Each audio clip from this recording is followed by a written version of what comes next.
Welcome to నేటి చరిత్ర news channel. ఇటీవల జరిగిన పార్లమెంట్ ఎన్నికలలో ఆర్మూర్ నియోజకవర్గ ఎమ్మెల్యే పైడి రాకేష్ రెడ్డి గారు ఆర్పీని బెదిరించాలని చెప్పేసి మనము ఈ మధ్య వార్తలు చూస్తున్నాము. ప్రస్తుతం మనము ఆ మహిళా ఉద్యోగి అయినటువంటి ఆర్పీ దగ్గర ఉన్నాము. ఆమెతోటి జరిగిన సంఘటన ఏంటి, ఏం జరిగిందనే విషయాల్ని తెలుసుకుందాము. నమస్కారం అండి. ఆ రోజు ఎలక్షన్ రోజు ఏం జరిగింది, మరి ఎమ్మెల్యే గారు ఏమన్నారు మీకు అని చెప్పేసి మేము కనుక్కోవడానికి వచ్చామండి. నాకు నేను ఆర్పీగా వర్క్ చేస్తున్నాను. నేను 35 వాళ్ళు ఆర్పీగా చేస్తాను. మాకు వాలంటీర్ డ్యూటీలో భాగంగా నాకు అక్కడ 54 CSలో డ్యూటీ వేయడం జరిగింది. నేను నా డ్యూటీని సక్రమంగా నిర్వర్తిస్తున్న సమయంలో ఎమ్మెల్యే పైడి రాకేష్ రెడ్డి సార్ గారు వచ్చి ఆర్పీలు ఇక్కడ ఎవరైనా అనుకుంటా వచ్చి గెట్ అవుట్, ఇక్కడ నుంచి బయటకు వెళ్ళండి అని ఎవడమ్మా వీళ్ళని పెట్టింది అని అంటే కమిషనర్ అంటే వాడేవాడు వీళ్ళని పెట్టడానికి అసలు నా కళ్ళ ముందే కనిపించద్దు, ఇక్కడ నుంచి గెట్ అవుట్ అని ఒక గట్టిగా అరవడం, అందరిలో నన్ను ఒక 6 సార్లు అన్నాడు సార్. ఒక్కసారి కూడా కాదు గెట్ అవుట్ అనే పదం. అంత దూరం పోయేదాకా గెట్ అవుట్ అనేసరికి నేను మనస్తాపం చెంది అక్కడ నుంచి నేను నేర్చుకుంటూనే వచ్చిన. అదే జరిగింది సార్. నేను ఇంటికైతే వచ్చిన. మీ పదవికి మీరు రాజీనామా చేశారని చెప్పేసి వార్తలు వచ్చాయి. మీరు కమిషనర్కి సమర్పించిన రాజీనామా పత్రంలో మీరు ఏమని సమర్పించారు?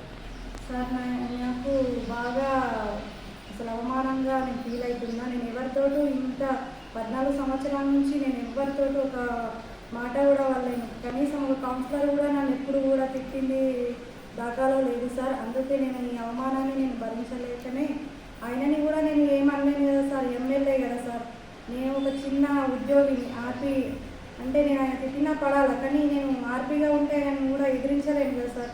మా ఆర్పీలను నేను అడిగిన వాళ్ళు కూడా కొంచెం ఎమ్మెల్యే ఎంతైనా పెద్ద కదా సార్, వాళ్ళు కూడా భయపడుతున్నారు. భయపడి ముందుకు రాకపోయేసరికి నాకు కూడా ఏం చేయాలో తెలియదు సార్. నేను ఎమ్మెల్యే ఉండి ఇప్పుడు నన్ను క్షమాపణ అడగాలని నేను ఆర్పీగా డ్యూటీగా చేసి అడగలేదు సార్. అందుకే ఇలా రాజీనామా చేసి నా డ్యూటీకి నేనే రాజీనామా చేసుకున్నా సార్ ఆ బాధతోటి.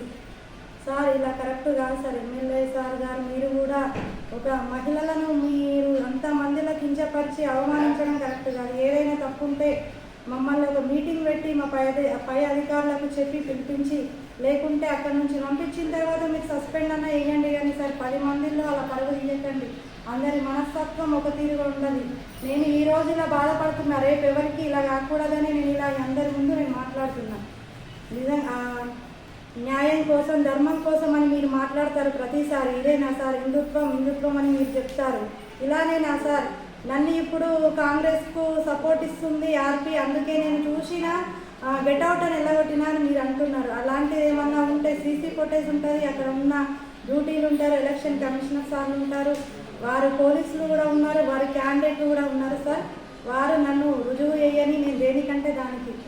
అయినా మా తప్పేమన్నా ఉంటే అంత గట్టిగా అరుచుకుంటా మమ్మల్ని గెట్ అవుట్ అని గెంటేసి అవసరం లేదు సార్.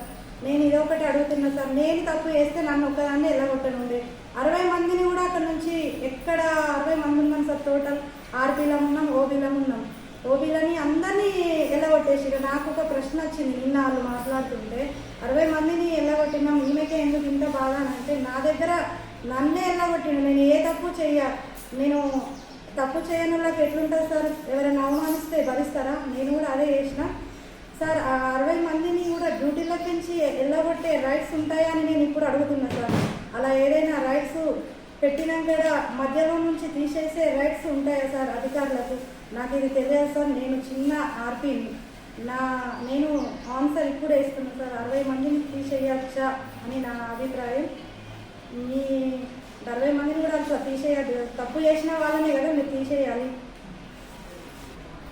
సార్. 60 మందిని కూడా ఏ తప్పు చేసి తీసేసిండ్రు అని నాకు తెలియదు, కానీ నా అవమానం ఏంటంటే నన్ను అందరి ముందు అంత జనాల ముందు నన్ను గెట్ అవుట్ అని పంపిస్తే నేను చాలా అవమానంగా ఫీల్ అయ్యాను సార్.